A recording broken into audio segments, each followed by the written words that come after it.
आप सभी का बहुत बहुत स्वागत है आपके अपने YouTube channel SPS study point पर। मैं सोनू आप सभी दोस्तों का हार्दिक स्वागत करता हूं। दोस्तों आज की ये क्लास है BSc first year second semester के छात्र छात्राओं के लिए, जिसमें आज हम डिस्कस करने वाले हैं केमिस्ट्री के ऑब्जेक्टिव प्रकार के प्रश्न पर। ऐसे छात्र छात्राएँ जिनका इस बार सेकेंड सेमेस्टर का एग्ज़ाम OMR सीट पर होना है, उनके लिए खासकर आज की ये वीडियो बहुत ही महत्वपूर्ण रहेगी। जैसा कि इस बार यानी कि 2022-23 सत्र का जो एग्ज़ाम है सेकंड सेमेस्टर का, वो कुछ यूनिवर्सिटी ऑब्जेक्टिव प्रकार के कराने वाली हैं, कुछ यूनिवर्सिटी करवा चुकी हैं, यानी कि जैसे सिद्धार्थ यूनिवर्सिटी, राजा महेंद्र प्रताप अलीगढ़ यूनिवर्सिटी, यहाँ का पेपर ऑब्जेक्टिव पैटर्न पर हो चुका है। DDU यूनिवर्सिटी भी आपका ऑब्जेक्टिव एग्ज़ाम करवाती है। अब बाकी और जो यूनिवर्सिटी हैं, जैसे कि मैं बात करूंगा कानपुर विश्वविद्यालय के लिए, तो Kanpur university, MGPRU university, Rohilkhand university या फिर माँ सुकाम्बरा देवी यूनिवर्सिटी के छात्र छात्राएँ अगर हैं और आगरा यूनिवर्सिटी से आप अगर बिलोंग करते हैं, तो आप सब के लिए यह वीडियो खासकर महत्वपूर्ण रहेगी। कहने का तात्पर्य यह है दोस्तों कि NEP के अंतर्गत जो मैं आप लोग को क्लास दे रहा हूँ वो ऑल विश्वविद्यालय के लिए है। बस बात यह है कि आपको ध्यान एक बात रखनी है कि आपका पेपर पैटर्न अगर ऑब्जेक्टिव है तो आपके लिए ये क्लास खासकर कारगर रहेगी। दोस्तों आज से एक नई सीरीज स्टार्ट हो रही है, जिसमें महासंग्राम के तौर पर मैं ऑल यूनिट के प्रश्न को हल कराने वाला हूँ। फिलहाल आज की इस क्लास में यूनिट नंबर फर्स्ट के सभी महत्वपूर्ण MCQ पर हम विस्तृत चर्चा करने वाले हैं। और दोस्तों जो आप लोग सेकेंड सेमेस्टर में केमिस्ट्री पढ़ रहे हैं, उसका पेपर टाइटल है bio organic and medicinal chemistry, जिसमें 8 यूनिट दी गई हैं। और आज हम आपके पहले यूनिट पर चर्चा करने वाले हैं। जो आपकी फर्स्ट यूनिट है वो है आपकी केमिस्ट्री ऑफ कार्बोहाइड्रेट्स। तो चलिए दोस्तों स्टार्ट करते हैं आज की इस क्लास को। सभी लोग वीडियो को लाइक शेयर ज़रूर कर दीजिएगा, और जो भी हमारे इस चैनल पर नए हैं, अभी तक आपने हमारे चैनल को सब्सक्राइब नहीं किया है, तो आप सबसे मेरा निवेदन है चैनल को सब्सक्राइब कर लीजिएगा। इसी प्रकार से ऑल सब्जेक्ट की आपको MCQ और रिटन पैटर्न की क्लास यहाँ पर प्रोवाइड की जाएगी। ओके, तो चलिए स्टार्ट करते हैं। सभी लोग आंसर भी करते रहिएगा साथ ही साथ।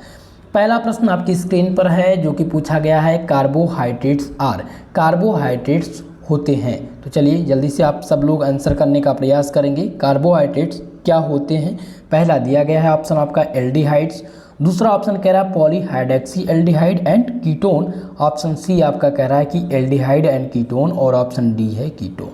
तो दोस्तों जो कार्बोहाइड्रेट्स होते हैं वो क्या होते हैं? वो पॉलीहाइड्रोक्सी एल्डिहाइड एंड कीटोन होते हैं।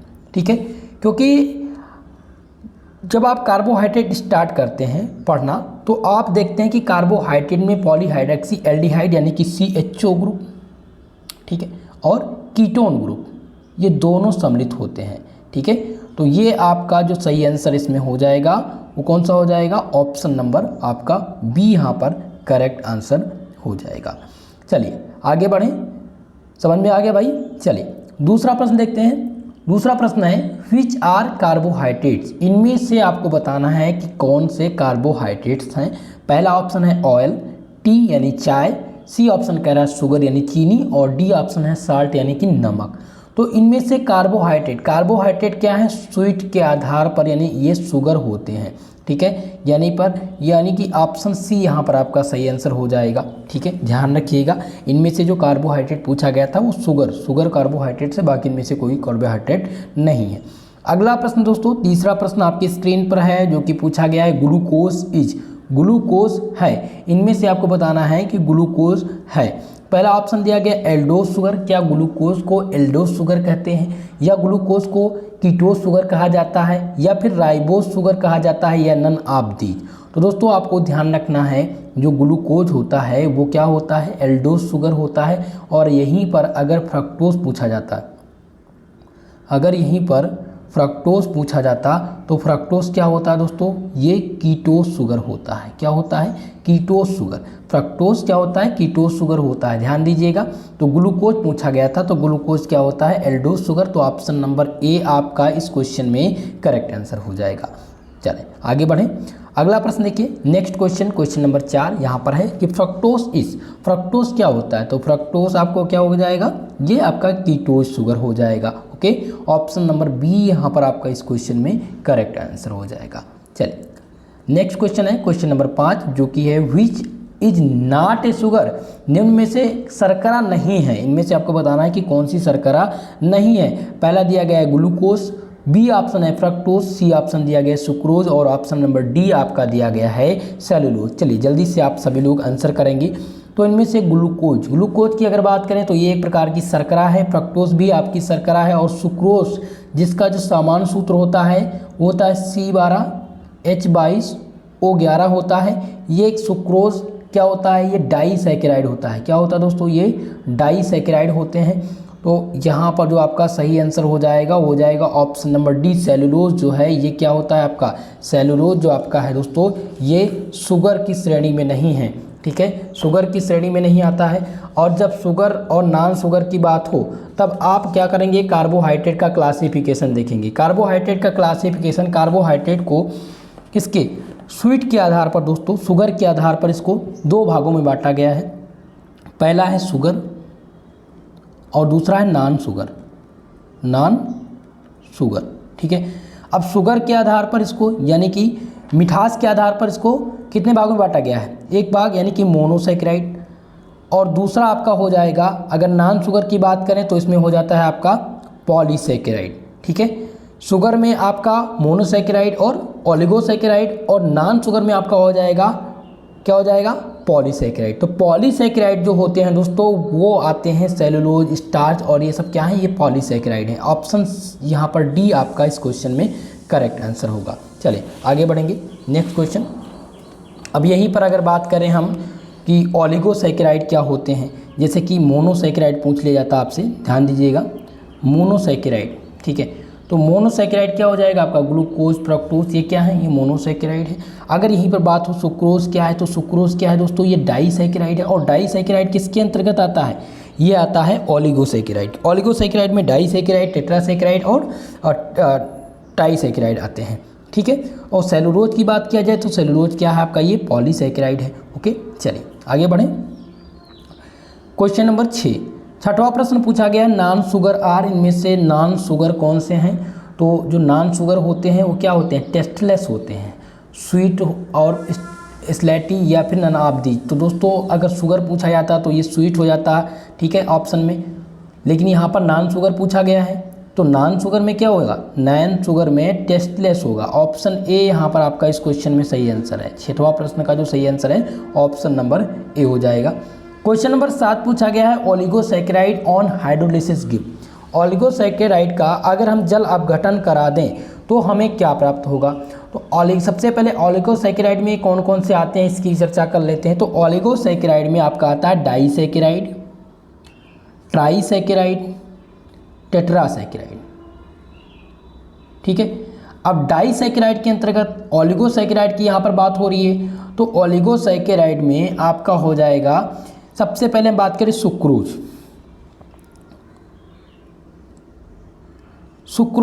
तो सुक्रोज का हम जल अपघटन करा दें तो सुक्रोज का जो जनरल फॉर्मूला होता है वो कितना होता है, इसका जो जनरल फॉर्मूला है वो है C12H22O11।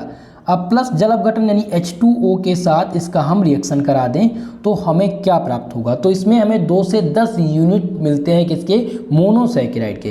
क्या मिलते हैं हमें, 2 से 10 यूनिट मिलते हैं हमें मोनोसैकेराइड के। ऑप्शन नंबर आपका 2 यहाँ पर ऑप्शन नंबर बी आपका करेक्ट आंसर हो जाएगा। ओके, करेक्ट आंसर क्या हो जाएगा, ऑप्शन नंबर बी।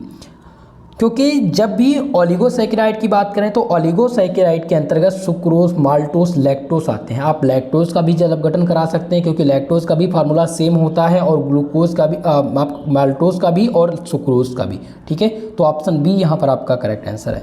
आगे बढ़ें, क्वेश्चन नंबर 8, आठवां प्रश्न आपका है कि in osazone formation monosaccharide react with, यानी कि ओसाजोन निर्माण में जो मोनोसैकेराइड हैं वो किससे रिएक्शन करते हैं। पहला ऑप्शन कह रहा है कि एसीटोन से रिएक्शन करते हैं या फिर बेंजीन से करते हैं या फेनिल हाइड्राजीन से करते हैं या फिर फिनॉल से करते हैं। तो एसीटोन की अगर बात करें तो CH3CHO ये हो जाता है आपका एसीटोन। बेंजीन की अगर बात करें तो बेंजीन हो जाएगा C6H5। फेनिल हाइड्रोजन की बात करें तो फेनिल हाइड्रोजन में आपका दोस्तों सम्मिलित होता है। तो यहाँ पर जो सही आंसर हो जाएगा क्वेश्चन नंबर 8 का हो जाएगा ऑप्शन नंबर सी। दोस्तों सेम ओसाजोन फॉर्मेशन में जो मोनोसैकेराइड हैं वो किससे रिएक्ट करते हैं, तो वो रिएक्ट करते हैं फेनिल हाइड्रोजन से। आपका ऑप्शन सी यहाँ पर आपका इस क्वेश्चन में करेक्ट आंसर हो जाएगा। ठीक है, और मोनोसैकेराइड क्या है? मोनोसैकेराइड जैसे कि ग्लूकोज आपका हो गया, फ्रक्टोज आपका हो गया, ठीक है, ये सब क्या है? ये मोनोसैकेराइड हैं। ओके, चलिए आगे बढ़ेंगे। अगला प्रश्न देखते हैं। क्वेश्चन नंबर 9 आपका है जिसमें पूछा गया है in Kiliani synthesis transformation of occurs. Kiliani synthesis में जो परिवर्तन होता है वो कौन परिवर्तन करते हैं, परिवर्तन किस प्रकार से होता है? तो पहला ऑप्शन दिया गया एल्डोस टू कीटोस, यानी क्लियानी फिशर सिंथेसिस में एल्डोस से कीटोस बनता है, या कीटोन से एल्डोस बनता है, या हाइगर एल्डोस से लोअर एल्डोस होता है, या फिर लोअर टू हाइगर एल्डोस होता है। तो इस प्रश्न में जो आपका सही आंसर है वो ऑप्शन नंबर डी है। यहाँ पर लोअर टू हाइगर एल्डोस आपका करेक्ट आंसर होगा। और क्लियानी फिशर सिंथेसिस की बात करें अगर, ठीक है, क्लियानी फिशर सिंथेसिस की अगर हम बात करें तो इसमें क्या है दोस्तों, ध्यान दीजिएगा। अगर इस पर पूछ लिया जाता है कि इसके जो है इस सिंथेसिस को किसने दिया था, तो इस सिंथेसिस को किसने दिया था? एक केमिस्ट थे जिसका नाम था एक प्रकार के जर्मन केमिस्ट थे जिनका नाम था हेनरिच क्लियानी और इमेल फिशर। ये दोनों ने मिलकर के ये सिंथेसिस दिया था, इसीलिए क्लियानी फिशर सिंथेसिस इनका नाम दिया गया था। ठीक है, अब आगे का नाम नहीं जोड़ा गया, यानी कि हेनरिच और इमेल, इन दोनों ने मिलकर क्लियानी फिशर सिंथेसिस दिया था। ठीक है, तो ये मोनोसैकेराइड के संश्लेषण के लिए जिम्मेदार होते हैं। तो ऑप्शन नंबर यहाँ पर कौन सा सही हो जाएगा? Option number D correct answer हो जाएगा। आगे बढ़ेंगे, नेक्स्ट क्वेश्चन देखते हैं, क्वेश्चन नंबर 10 जो कि है suitable sugar for determination carbohydrate. Carbohydrate के विन्यास के निर्धारण के लिए जो चयनित शर्करा है वो कौन सी है? कार्बोहाइड्रेट के विन्यास के निर्धारण के लिए इनमें से चयनित शर्करा पूछी गई है कि कौन सी है। पहला दिया गया ग्लिसरॉल, आपका ऑप्शन नंबर बी यहाँ पर होना चाहिए दोस्तों। ठीक है, glyceraldehyde, option number B C दिया गया है यहाँ पर ग्लाइकॉल, और ऑप्शन नंबर डी है नन ऑफ दीज। तो यहाँ पर आपका जो सही आंसर हो जाएगा ग्लिसरॉल्डिहाइड आपका करेक्ट आंसर हो जाएगा। कार्बोहाइड्रेट के विन्यास के निर्धारण के लिए जो चयनित शर्करा है वो क्या है? ग्लिसरॉल्डिहाइड, ऑप्शन नंबर बी यहाँ पर आपका करेक्ट आंसर होगा। चलिए आगे बढ़ेंगे, नेक्स्ट क्वेश्चन देखते हैं, क्वेश्चन नंबर 11 जिसे पूछा गया है मिल्क शुगर यानी दुग्ध शर्करा है। तो पहला ऑप्शन हो जाता है यहाँ पर सुक्रोज। सुक्रोज को टेबल शुगर के नाम से जानते हैं, टेबल शुगर इसे कहते हैं। ओके, अब बात करें लैक्टोज, तो लैक्टोज को क्या कहते हैं? मिल्क शुगर के नाम से जानते हैं, इसको मिल्क शुगर के नाम से जानते हैं। अगर ग्लूकोज की बात करें तो इसे ब्लड शुगर के नाम से जानते हैं, इसको ब्लड शुगर के नाम से जानते हैं। ध्यान दीजिएगा, मिल्क शुगर, टेबल शुगर और ब्लड शुगर। सुक्रोज ऑप्शन में है तो सुक्रोज को क्या कहते हैं? इसको टेबल शुगर कहते हैं, लैक्टोज को मिल्क शुगर कहते हैं और ग्लूकोज को ब्लड शुगर कहते हैं। तो यहाँ पर आपका जो सही आंसर है मिल्क शुगर पूछा गया था, तो मिल्क शुगर किसे कहते हैं दोस्तों?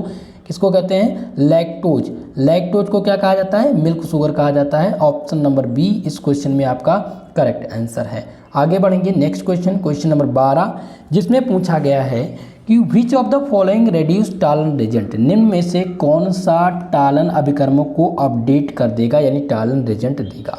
पहला ऑप्शन है सुक्रोज। तो सुक्रोज दोस्तों ध्यान दीजिए, सुक्रोज कभी भी टालन रेजेंट नहीं देगा।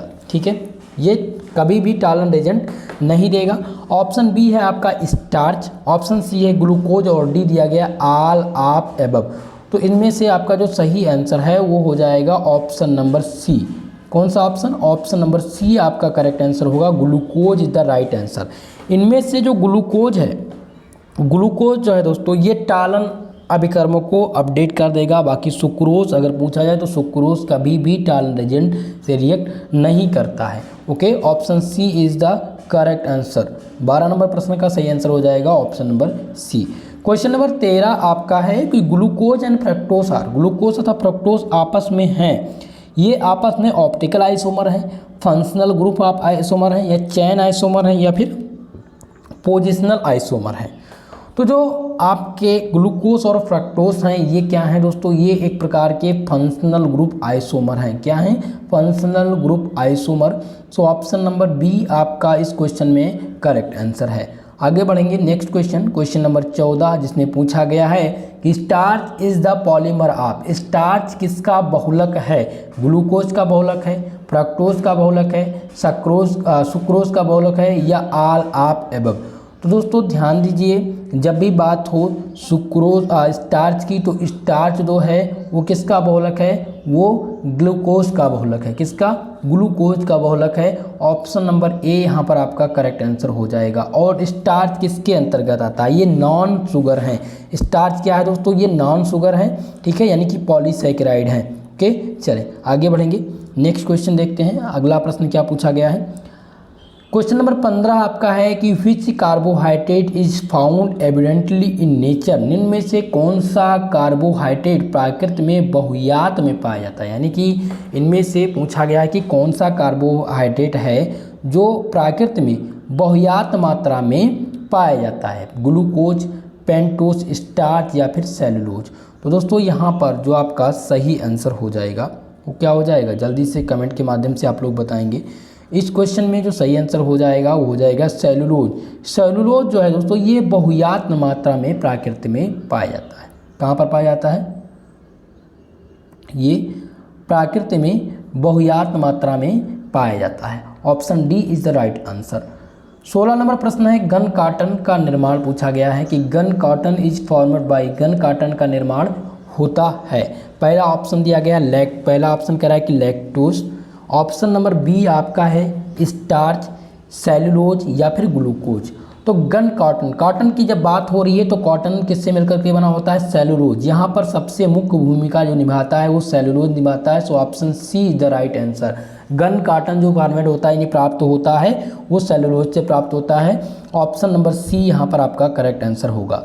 क्वेश्चन नंबर 17 आपका है जिसमें पूछा गया है कि monosaccharide unit of lactose, lactose की जो मोनोसैकेराइड इकाई है वो क्या है? तो मोनोसैकेराइड यूनिट, लैक्टोज की जो मोनोसैकेराइड इकाई है वो क्या है? पहला ऑप्शन कह रहा है कि ग्लूकोज एंड फ्रक्टोज। क्या ग्लूकोज और फ्रक्टोज ये मोनोसैकेराइड यूनिट है लैक्टोज के, या फिर ग्लूकोज और ग्लैक्टोज हैं, या फिर ऑप्शन नंबर सी कह रहा है कि ग्लूकोज और मोनास। ऑप्शन डी आपका दिया गया है यहाँ पर। ऑप्शन नंबर डी क्या कह रहा है दोस्तों? ऑप्शन डी आपका है कि ग्लूकोज और आर्बिनोस। तो मोनोसैकेराइड यानी कि unit of lactose, monosaccharide unit of lactose is glucose and galactose. क्या हो जाएगा यहाँ पर? ऑप्शन नंबर बी सही हो जाएगा। Glucose and galactose is the right answer. Option number B यहाँ पर आपका सही आंसर होगा, ठीक है, क्योंकि मोनोसैकेराइड के जो लैक्टोज की मोनोसैकेराइड इकाई है वो है ग्लूकोज और ग्लैक्टोज। ऑप्शन नंबर बी आपका यहाँ पर करेक्ट आंसर है। आगे बढ़ेंगे नेक्स्ट क्वेश्चन की तरफ। अगला प्रश्न क्या है दोस्तों? यहाँ पर नेक्स्ट क्वेश्चन है क्वेश्चन नंबर 18, जिसमें है कि change in optical rotation of freshly prepared glucose is called, ताज़ा तैयार ग्लूकोज के प्रकाशीय घूर्णन में परिवर्तन जो होता है वो क्या कहलाता है? दोस्तों ध्यान दीजिए, जब भी बात हो कि इसमें change in optical rotation freshly prepared glucose is called, तो ये क्या कहलाता है? ये इन्वर्टेड ऑप्टिकल रोटेशन कहलाता है। क्या कहलाता है? इन्वर्टेड, ध्यान दीजिएगा, inverted optical rotation, optical rotation कहलाता है, ठीक है। ऑप्शन में यहाँ पर नहीं दिया गया है, ये सभी ऑप्शन रॉन्ग हैं। जब भी आपसे पूछा जाए कि change in optical rotation of freshly prepared glucose is called, तो इनवर्ट ऑप्टिकल रोटेशन किसको कहा जाता है? ऑप्शन नंबर यहाँ पर बी सही होना चाहिए। ऑप्शन नंबर बी इसमें मिस हो गया है, तो ध्यान दीजिएगा। ओके, चले आगे बढ़ेंगे। अगला प्रश्न दिया गया लैक्टोज इज ए, लैक्टोज पूछा गया है कि लैक्टोज है एक प्रकार का रेड्यूसिंग शुगर, यानी कि ये लैक्टोज जो है ये अपचाई शर्करा है या फिर अनअपचाई शर्करा है, या फिर अनअपचाई शर्करा है, आपको बताना है। ठीक है, चलिए आप सब बताइए कि जो लैक्टोज है वो अपचाई शर्करा है या अनअपचाई शर्करा है। तो पहला ऑप्शन है इसमें रेड्यूसिंग शुगर। तो रेड्यूसिंग शुगर की अगर बात किया जाए तो रेड्यूसिंग शुगर के अंतर्गत कौन कौन से आते हैं? रेड्यूसिंग शुगर के अंतर्गत लैक्टोज, लैक्टोज आपका क्या है दोस्तों? एक प्रकार का रेड्यूसिंग शुगर है। फिलहाल ये डाइसैकेराइड है, डाइसैकेराइड, लेकिन ये अगर पूछा यानी कि इसमें लैक्टोज पूछा गया तो ये अपचाई शर्करा है। ऑप्शन ए यहाँ पर आपका करेक्ट आंसर हो जाएगा। ओके, चलिए आगे बढ़ें। और दोस्तों रेड्यूसिंग शुगर किसे कहते हैं? दो sugar which are act as reducing agent are called reducing sugar. Okay, चलिए आगे बढ़ें। अगला प्रश्न, नेक्स्ट क्वेश्चन है which of the following is disaccharide, इनमें निम्नलिखित में से कौन सा डाइसैकेराइड है? सुक्रोज, माल्टोज और लैक्टोज।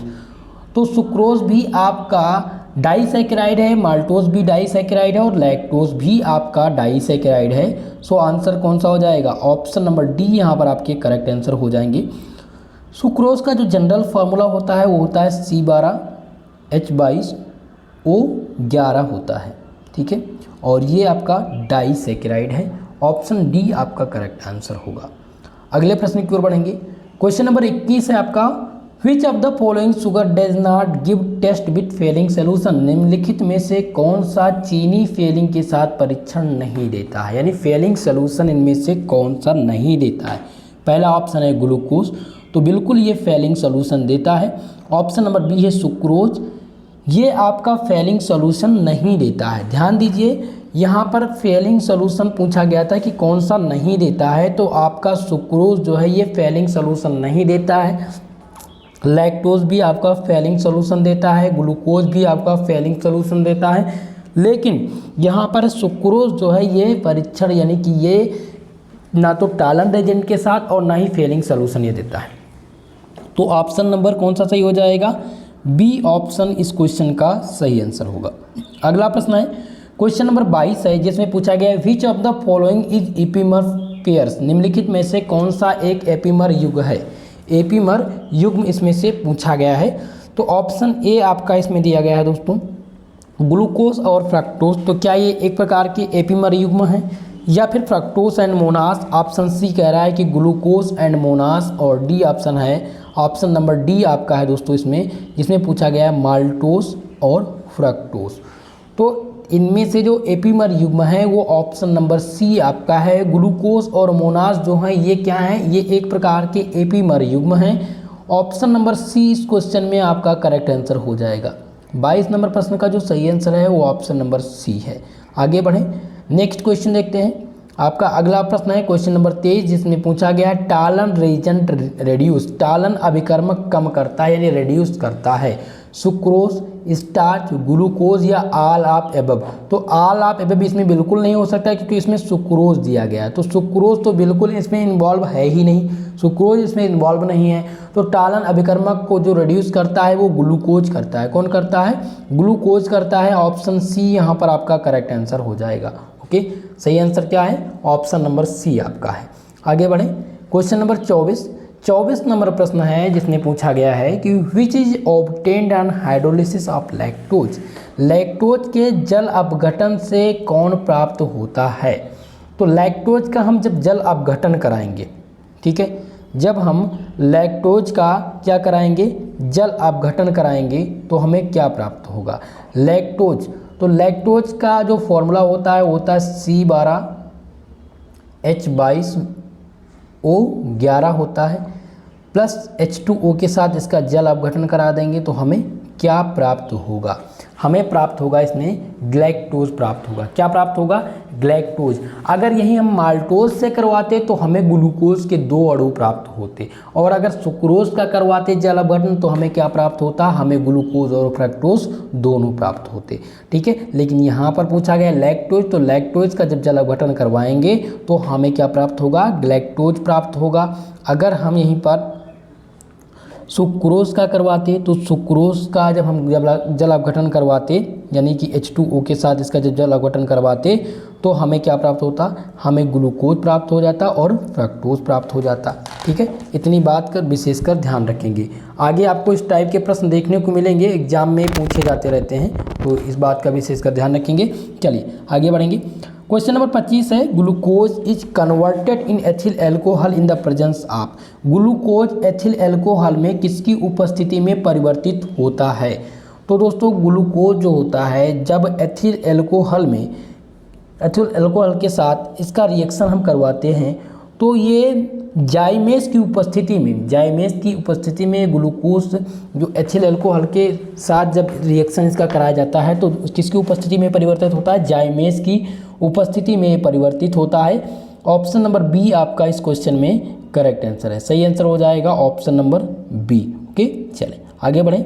अगला प्रश्न देखिए, क्वेश्चन नंबर 26, जिसमें है कि which of the following pair is an epimer. निम्नलिखित में से कौन सा एक जोड़ा एपीमर है? तो पहला दिया गया ग्लूकोज और फ्रक्टोज, ऑप्शन नंबर बी है fructose and mannose, option C आपका दिया गया ग्लूकोज एंड मोनास और डी दिया गया maltose and sucrose.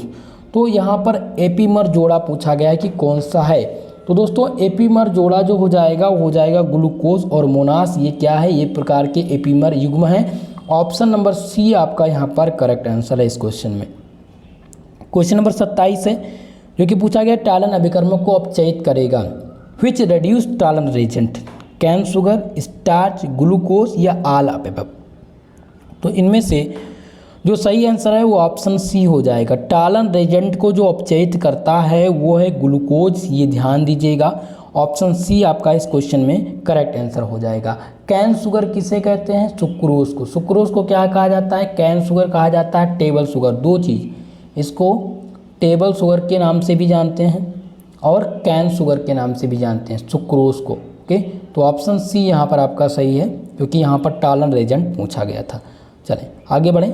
Question number 28 है जिसमें पूछा गया है कि when glucose react with bromine water then main compound. जब ग्लूकोज ब्रोमीन जल के साथ अपक्रिया करता है तो उसका मुख्य यौगिक क्या है? अब ये क्वेश्चन थोड़ा सा इंटरेस्टिंग है और इस टाइप के प्रश्न आपको एग्जाम में देखने को मिलेंगे। क्योंकि ग्लूकोज पूछा गया है तो सबसे पहले हम ग्लूकोज का फॉर्मूला लिख लेते हैं C6H12O6। अब इसका जो जल अपघट ब्रोमीन जल के साथ यानी BrH2O, इसके साथ इसकी अभिक्रिया करा देंगे तो हमें क्या प्राप्त होगा? तो हमें ग्लूकोनिक एसिड प्राप्त होगा। क्या प्राप्त हो जाएगा? ग्लूकोनिक एसिड प्राप्त होगा। यहाँ पर ऑप्शन सी, यहाँ पर ऑप्शन नंबर बी आपका करेक्ट आंसर होगा। ग्लूकोनिक एसिड का जो फॉर्मूला है वो दोस्तों है C6H12O7। ये ग्लूकोनिक एसिड का जनरल फॉर्मूला है। ऑप्शन नंबर बी इस क्वेश्चन में आपका करेक्ट आंसर हो जाएगा। नेक्स्ट क्वेश्चन है क्वेश्चन नंबर 29 है जिसमें पूछा गया है which of the following pair from only one osazone. निम्नलिखित में से कौन सा युग्म केवल एक ओसाजोन बनाता है? पहला ऑप्शन आपका है कि ग्लूकोज एंड गैलेक्टोज। क्या ग्लूकोज और गैलेक्टोज जो है केवल एक ओसाजोन बनाते हैं? तो ये विभिन्न प्रकार के देते हैं। नेक्स्ट आपका है फ्रक्टोज एंड गैलेक्टोज और सी ऑप्शन आपका कह रहा है कि ग्लूकोज और फ्रक्टोज और डी ऑप्शन है फ्रक्टोज एंड लैक्टोज। तो दोस्तों जो सेम ओसाजोन का निर्माण करते हैं वो है glucose and fructose. 29 number question का जो सही आंसर हो जाएगा वो हो जाएगा ऑप्शन नंबर सी, यहाँ पर आपका सही आंसर होगा। नेक्स्ट क्वेश्चन की तरफ बढ़ेंगे। क्वेश्चन नंबर 30 आपका है मित्रों विच of the following is monosaccharide. निम्नलिखित में से कौन सा एक मोनोसैकेराइड है? ऑप्शन ए दिया गया सुक्रोज। तो सुक्रोज क्या है आपका? ये आपका डाइसैकेराइड है। गैलेक्टोज की बात करें तो गैलेक्टोज क्या है? ये आपका मोनोसैकेराइड है। ये आपका क्या है? मोनोसैकेराइड। माल्टोज की बात करें तो माल्टोज क्या है? ये आपका डाइसैकेराइड और लैक्टोज भी आपका डाइसैकेराइड है। पूछा गया था मोनोसैकेराइड पूछा गया था तो ऑप्शन नंबर बी यहाँ पे आपका करेक्ट आंसर हो जाएगा।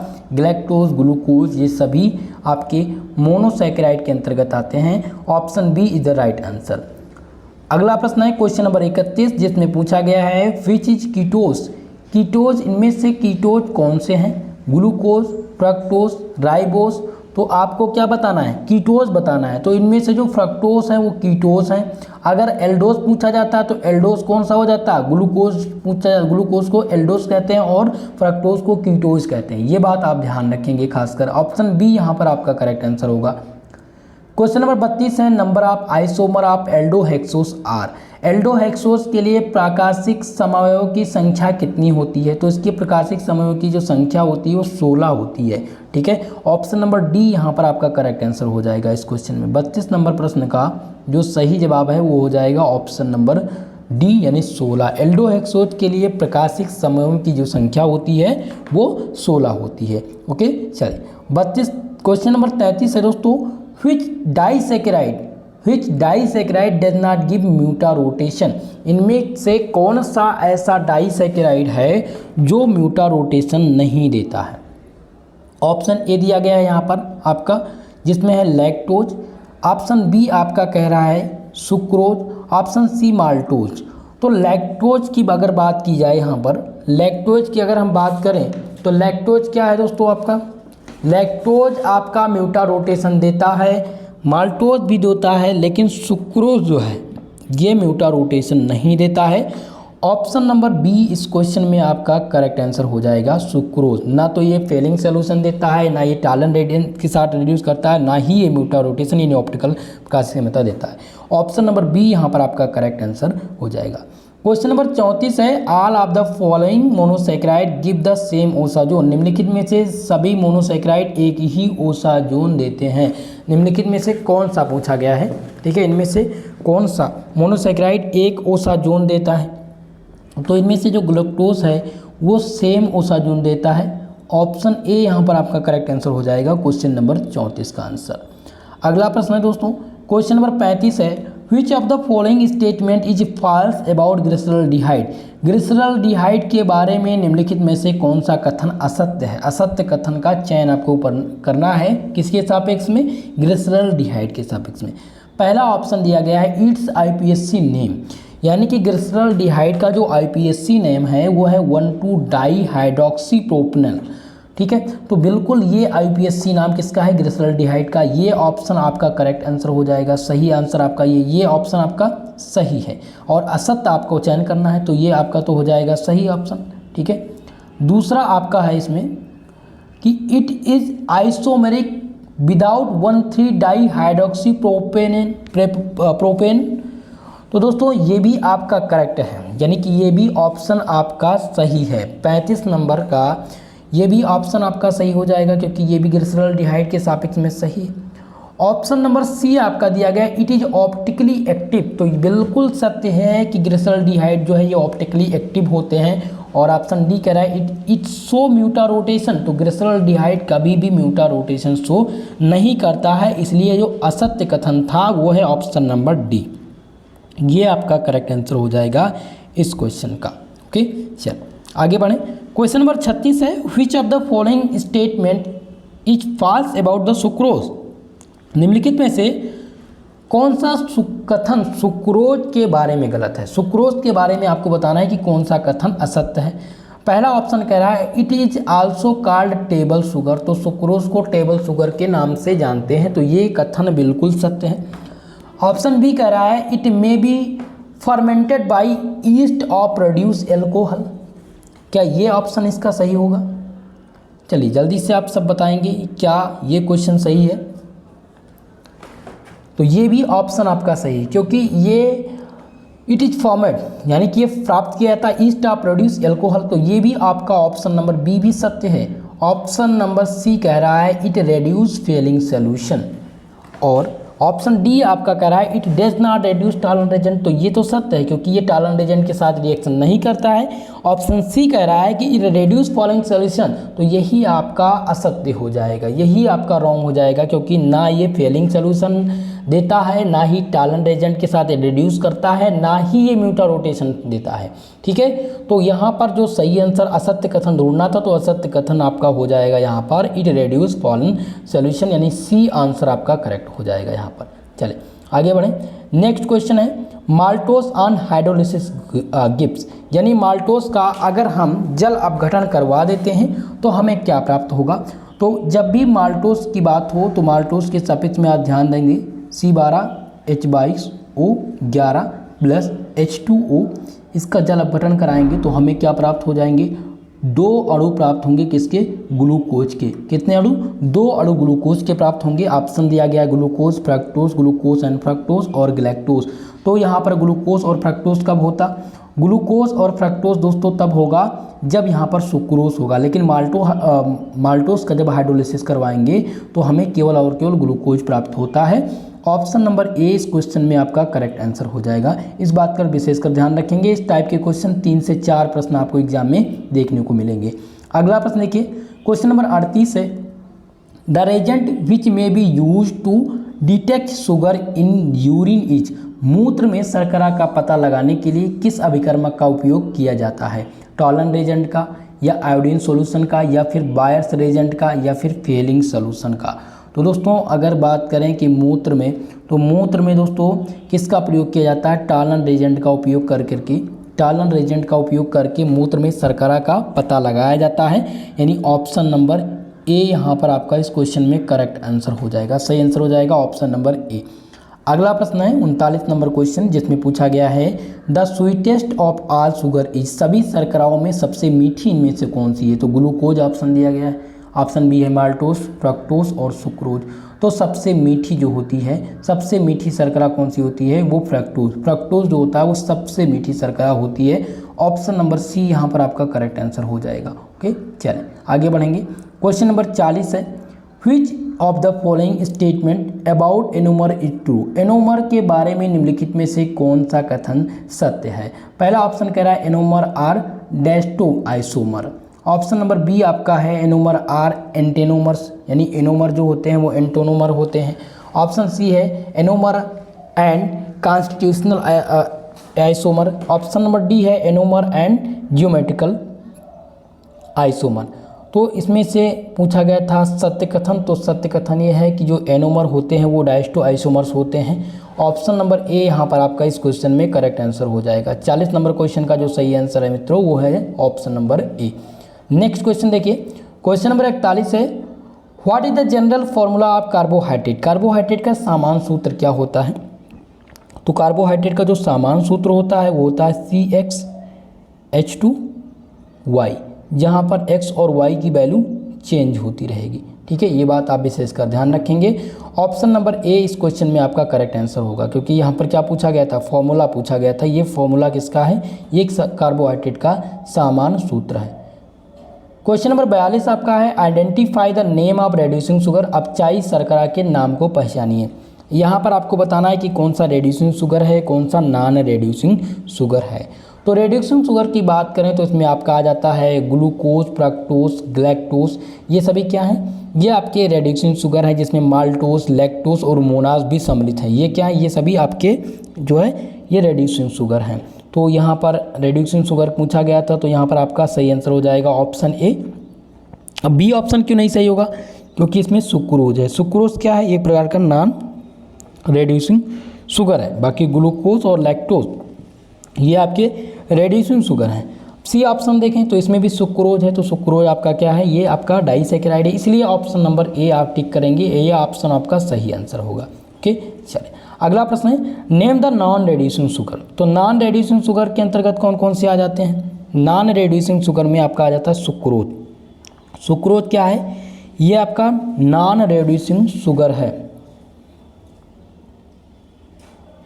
नॉन रेड्यूसिंग शुगर आपका क्या है, सुक्रोज।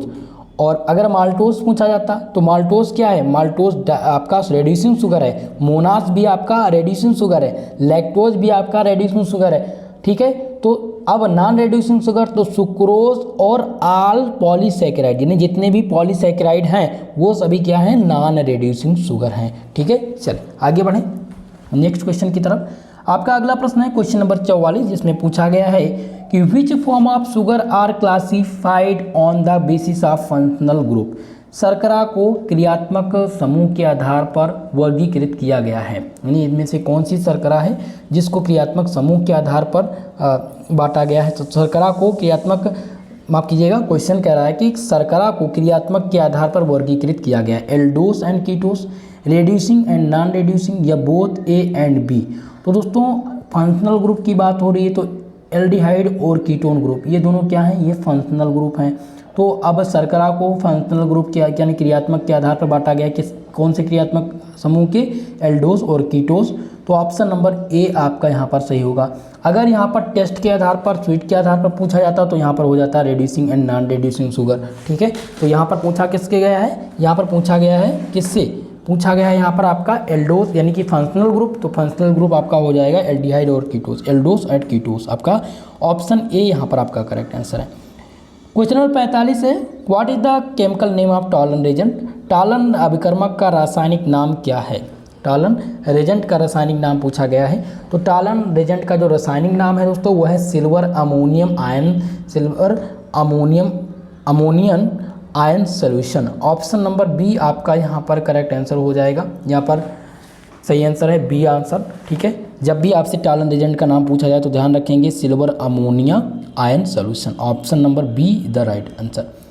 क्वेश्चन नंबर 46 आपका है, which of the following disaccharide do not mutarotation. निम्नलिखित में से कौन सा डाइसैकेराइड जो है वो म्यूटा रोटेशन नहीं देता है। तो इस टाइप के क्वेश्चन आगे भी आप सॉल्व कर चुके हैं और मुझे आशा है कि आप सबको इसका आंसर पता होगा। जल्दी से सभी लोग आंसर करिएगा कि म्यूटा रोटेशन इनमें से कौन सा नहीं देता है। पहला ऑप्शन है माल्टोस, दूसरा है लैक्टोस, सी ऑप्शन आपका दिया गया है सुक्रोज और ऑप्शन नंबर डी आपका दिया गया है सेलुलोज। तो इनमें से दोस्तों डाइसैकेराइड जो उत्पन्न नहीं करता है कौन सा ऐसा डाइसैकेराइड, तो सुक्रोज एक प्रकार का ऐसा डाइसैकेराइड है जो म्यूटा रोटेशन नहीं देता है। ओके, तो यहाँ पर आंसर सही हो जाएगा, ऑप्शन नंबर सी इस क्वेश्चन का करेक्ट आंसर होगा। नेक्स्ट क्वेश्चन है लैक्टोज इज, लैक्टोज क्या है। तो लैक्टोज एक प्रकार का रेड्यूसिंग शुगर है, ये नॉन रेड्यूसिंग शुगर के अंतर्गत नहीं आते हैं। ठीक है, और ना ही ये बोथ होंगे और ना ही ये नॉन शुगर होंगे। ठीक है, तो यहाँ पर जो सही आंसर है वो ऑप्शन नंबर ए हो जाएगा, lactose is a reducing sugar, sucrose is a non reducing sugar. Okay, चलें क्वेश्चन नंबर 48 है। 48 नंबर प्रश्न है, what happens when glucose is treated with concentrate HNO3। क्या होता है जब ग्लूकोज को सांद्रता से अपक्रिया की जाती है, यानी कि ग्लूकोज को HNO3 से अपक्रिया की जाती है। तो ये सैकरिक एसिड देता है या ग्लूकोनिक एसिड देता है या फिर सिल्वर मिरर देता है या ऑक्जेलिक एसिड देता है। तो दोस्तों जब क्या होता है, जब ग्लूकोज को सांद्रता से अपक्रिया की जाती है, सांद्र HNO3 के साथ अपक्रिया कराया जाता है, तो ये क्या देता है, ये सैकरिक एसिड देता है। क्या देता है, सैकरिक एसिड ये हमें प्रदान करता है।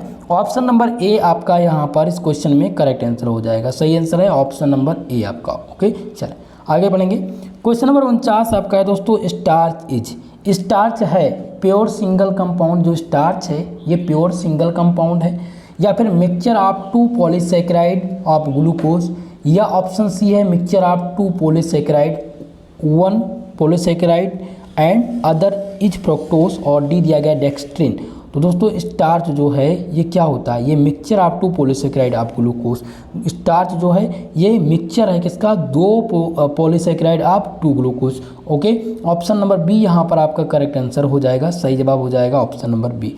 नेक्स्ट क्वेश्चन है question number 50, which one of the following give blue colour complex with iodine. निम्नलिखित में से कौन सा नीला रंग संकुल देता है। तो नीला रंग संकुल जो होता है वो देता है एमाइलोज, एमाइलोज जो देता है वो नीला रंग संकुल देता है। ऑप्शन ए इस क्वेश्चन में आपका करेक्ट आंसर होगा। दोस्तों यूनिट नंबर फर्स्ट से 50 क्वेश्चन हमने चूज किए थे, 50 क्वेश्चन। ये 50 प्रश्न आपके लिए मोस्ट इम्पॉर्टेंट हैं, बहुत ही महत्वपूर्ण क्वेश्चन है। अगर ये 50 क्वेश्चन आपने तैयार कर लिए तो आपके सारे के सारे प्रश्न यहीं से आपको मिलने वाले हैं। ओके, यूनिट नंबर फर्स्ट आज आपकी कंप्लीट हो गई है। कल लेकर के आएंगे हम यूनिट नंबर सेकंड के मोस्ट इम्पॉर्टेंट क्वेश्चंस, जिसमें आप लोग सॉल्व करेंगे इम्पॉर्टेंट MCQs। दोस्तों ये वीडियो आप सबको कैसी लगी कमेंट सेशन में कमेंट करके जरूर बताइएगा। और आप सबकी क्लास रात 9 बजे डेली अब संचालित की जाएगी। 9 बजे आप डेली लाइव आएंगे। ठीक है, सभी लोग समय ध्यान दीजिएगा। और सभी लोग जितने भी छात्र छात्राएँ हमारे साथ जुड़ चुके हैं, आप लगभग अपने सभी दोस्तों में इस वीडियो को शेयर कीजिए ताकि वो सभी विद्यार्थी इस क्लास से लाभान्वित हो सके, यानी उन सबकी हेल्प इस क्लास से मिल सके। ओके, और आप सबसे निवेदन ये है कि वीडियो को लाइक ज़रूर कर दीजिएगा और चैनल को सब्सक्राइब जरूर कीजिएगा, क्योंकि ज़्यादा से ज़्यादा मेहनत करके मैं आप सबके लिए इस तरह की क्लास लेकर के आता हूँ, तो आप सबका फ़र्ज़ है कि चैनल को सब्सक्राइब ज़रूर करें। ओके, इस क्लास का अगर आप पीडीएफ चाहते हैं दोस्तों, पीडीएफ नोट्स, तो आप हमारे टेलीग्राम चैनल से जुड़ जाइए जिसका नाम है एसपी स्टडी पॉइंट, जो आपके यूट्यूब चैनल का नाम है। ठीक है, ये आपका अपना चैनल है। बिल्कुल मुफ्त में आपको सारी क्लास, सारी इन्फॉर्मेशन यहाँ पर मिलती हैं। तो आप लोग चैनल को ज्वाइन कर सकते हैं। टेलीग्राम पर आप जाएंगे, सर्च बार में सर्च कर लेंगे एसपी स्टडी पॉइंट। जैसे ही आप सर्च करेंगे तो आपको सर्च बार में मिल जाएगा और वहाँ से आप बिल्कुल मुफ्त में बिना किसी पेमेंट के आप इसको ज्वाइन कर सकते हैं और वहाँ से आप नोट्स प्राप्त कर सकते हैं। ओके, तो दोस्तों आज के लिए बस इतना ही। मिलते हैं नेक्स्ट वीडियो में, तब तक के लिए जय हिंद, जय भारत।